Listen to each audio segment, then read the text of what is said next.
Hello दोस्तों, नमस्कार। स्वागत है आप सभी का इस नए वीडियो में। आज का वीडियो में दोस्तों हम लोग बात करने जा रहे हैं थायराइड्स के बारे में। थायराइड ग्रंथि हम लोगों के गले में स्थित होती है यहाँ पर। तो विशेषकर थायराइड के लक्षण जानेंगे और कुछ बातें जानेंगे जो थायराइड में मतलब कैसे क्या होता है, सिंपली ये चीज़। तो चलिए वीडियो को शुरू करते हैं। और ये वीडियो का उद्देश्य जानकारी के लिए, जानकारी पर्पज है, आप सभी लोग जाने, जागरूक हो, जिससे बीमारियों से काफी हद तक बचा जा सकता है या फिर उनका उनका मतलब देख रेख होता है ना, बीमारियों का क्योर किया जा सके, एक तरीके से रोकथाम की जा सके, इसलिए। तो चलिए सबसे पहले हम जान लेते हैं थायराइड्स के लक्षण क्या होते हैं। तो थायराइड सबसे पहले क्या होती है जान लेते हैं। देखो थायराइड क्या होती है। थायराइड एक ग्रंथि होती है। तो हमारे शरीर में लार ग्रंथि है ना, लार ग्रंथि क्या करती है, लार बनाती है। लार क्या करता है, मुंह मुंह में जब हम लोग खाना जैसे मान लो खाते हैं तो उसको लसलसा बनाता है, पचाने में हेल्प करता है, ये सब करता है। वैसे लार ग्रंथि की तरह हम लोगों के यहाँ पर, ठीक है, गर्दन में, गले में कह सकते हैं, एक ग्रंथि होती है जिसको हम लोग थायराइड ग्रंथि बोलते हैं। अब मन में आएगा कि ये काम क्या करती है। तो थायराइड ग्रंथि जो होती है ये काम करती है, थायरॉक्सिन नामक हार्मोन बनाती है विशेष रूप से। और ये हार्मोन, अब मन में आएगा कि ये हार्मोन क्या करता है। हार्मोन आप केमिकल समझ सकते हैं साधारण भाषा में, ठीक है। तो ये हार्मोन क्या करता है, ये हार्मोन क्या करता है, हमारे शरीर में उपापचयी क्रियाओं को नियंत्रित करता है, खास करके। और साथ में कई सारी प्रक्रियाओं में भाग लेता है। भाग लेने का मतलब नियंत्रित ही करना होता है, क्योंकि ये भाग नहीं लेते हैं विशेष रूप से, ठीक है। तो ये क्लियर हो गया। अब उसके बाद क्या होता है, तो हमें दो चीजें पता चल गई। थायराइड क्या होता है, थायराइड ग्रंथि क्या होती है, थायराइड ग्रंथि का क्या काम है, मतलब हार्मोन बनाना। हार्मोन ग्रंथ क्या काम करता है, उपापचयी क्रियाओं को प्रमुख रूप से नियंत्रित करता है और हृदय धड़कन को भी नियंत्रित करता है, मतलब कई सारे इस तरीके से काम। तो अब हम इसके बाद लक्षण पर चलते हैं। अब ये, या तो ये बात कर लेते हैं या तो एक बात ये कर लेते हैं अभी, कि थायराइड जो ग्रंथि होती है इसमें जो है दो तरीके की होती है, ठीक है। थायराइड ग्रंथि नहीं, दो तरीके की, लेकिन थायराइड ग्रंथि की वजह से दो तरीके की विशेष रूप से बीमारियां कह सकते हैं होते हैं, होती हैं। पहली है हाइपोथायराइडिज्म और एक होती है हाइपरथायराइडिज्म। जैसे आप लोग सुने होंगे बीपी जो होती है एक कम होना होता है, इसको हाइपोटेंशन बोलते हैं। अगर बीपी कम होती है तो इसको मेडिकल टर्म में हाइपोटेंशन बोलते हैं। और अगर बीपी बढ़ती है तो इसको हम लोग हाइपरटेंशन बोलते हैं, ठीक है। तो उसी तरह थायराइड में भी होता है, हाइपोथायराइडिज्म होता है और हाइपरथायराइडिज्म होता है। अगर जो ग्रंथि है वो हार्मोन मतलब केमिकल अगर कम बनाती है, जरूरत से कम बनाती है, तब फिर हम लोग इसको बोलते हैं हाइपोथायराइडिज्म, ठीक है। वहीं दूसरी तरफ अगर कभी कभी क्या होता है, कुछ लोगों में थायराइड ग्रंथि जो होती है वो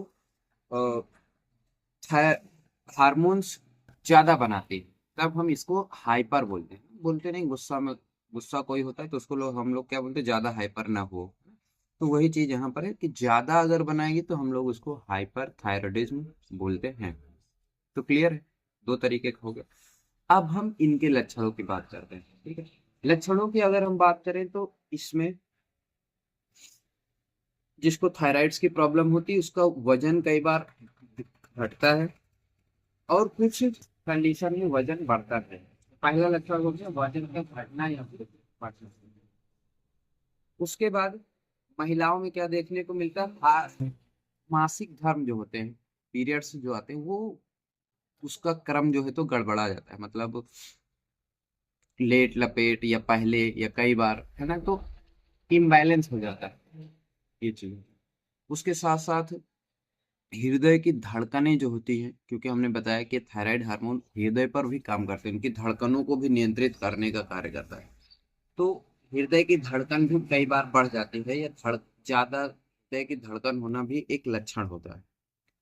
और इसके साथ साथ इसी तरीके से कई सारी चीजें हैं, पाचन, कब्ज बना रहता है ना, कब्ज की भी प्रॉब्लम होती है लोगों को, मतलब पेट में प्रॉब्लम रहेगी, कब्ज समझ रहे हैं ना आप, जिसमें प्लेटिंग क्या होती है, टाइट होती है या फिर सूख जाती है, या फिर सही से पेट साफ नहीं होता है, ऐसे समझ सकते हैं साधारण शब्दों में। और तापमान को भी नियंत्रित करता है। तो ये हो गया। उसके बाद अबे बात कहो काय गए अब काम कर। तो ये प्रमुख लक्षण हो गए। अब उसके बाद जो है तो हम लोग देखते हैं, अगर मान लीजिए किसी व्यक्ति को ऐसे लक्षण दिख रहे हैं, ठीक है, ऐसे लक्षण दिख रहे हैं कि भाई उसको वजन घट रहा है, बढ़ रहा है, कब्ज हो रही है, हृदय धड़कन अनियमित हो रही है, मासिक धर्म अनियमित हो रहा है, या फिर ठंडी लग रही है, ज़्यादा ज़्यादा गर्मी लग रही है, तो आप क्या करेंगे ऐसी परिस्थिति में? आप इसके लिए जो विशेषज्ञ डॉक्टर होते हैं, एंडोक्राइनोलॉजिस्ट बोलते हैं, ठीक है, ये विशेषज्ञ डॉक्टर होते हैं, ये इन सब चीज़ों को देखते हैं। और कुछ नहीं तो आप एक बार डॉक्टर को, अपने आसपास के डॉक्टर को दिखा सकते हैं, ठीक है। इसमें कुछ हार्मोनल टैबलेट्स चलती हैं, उनसे इसको मतलब कि रोका जा सकता है, ठीक है। ठीक का तो मुझे नहीं पता, शायद नहीं होता है। इसमें कंटिन्यू दवाएं खानी पड़ती हैं, सेम टाइम पर दवाएं खानी पड़ती हैं, और लंबे समय तक दवाएं खानी पड़ती हैं, या फिर मुझे लगता है दवाएं चलती ही हैं। वो डॉक्टर आपको बताएंगे कैसे क्या करना रहता है।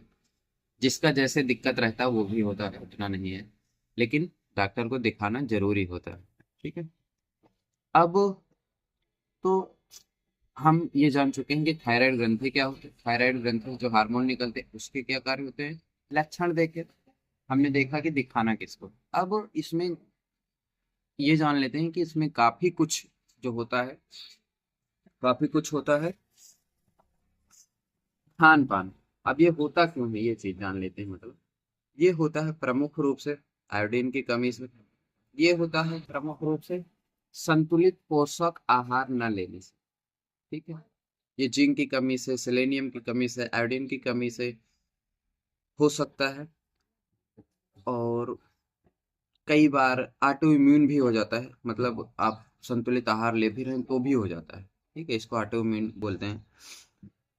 तो इस तरीके से ये होता है, इसलिए खान पान का हम लोगों को विशेष ध्यान रखना चाहिए। अगर जरूरत पड़े, दिक्कत महसूस हो बिल्कुल, तो डॉक्टर को दिखाना चाहिए। क्लियर।